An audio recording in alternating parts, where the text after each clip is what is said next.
What's up mga idol? Ginebra Super Team, ready na para sa Commissioner's Cup.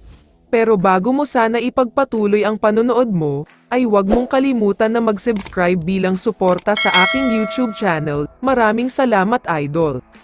Hindi na makapaghintay ang lahat ng mga Ginebra fans, na mapanood na uli ang kanilang paboritong team.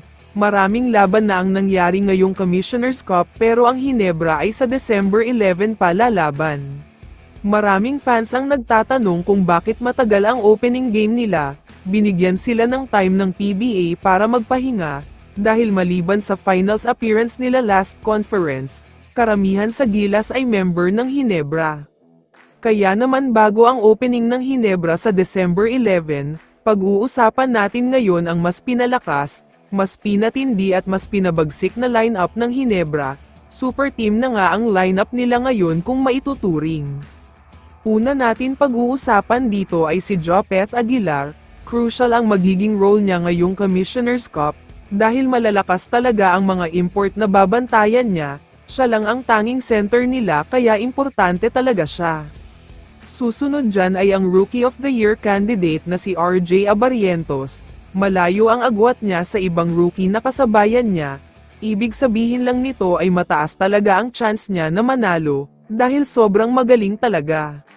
Syempre hindi mawawala dyan ang kapwa niya guard na si Stephen Holt, isa siya sa pinaka-consistent na player ng Ginebra lalo na last finals, kaya kung may pagpapatuloy niya ang performance niya ay mas malakas talaga ang Ginebra.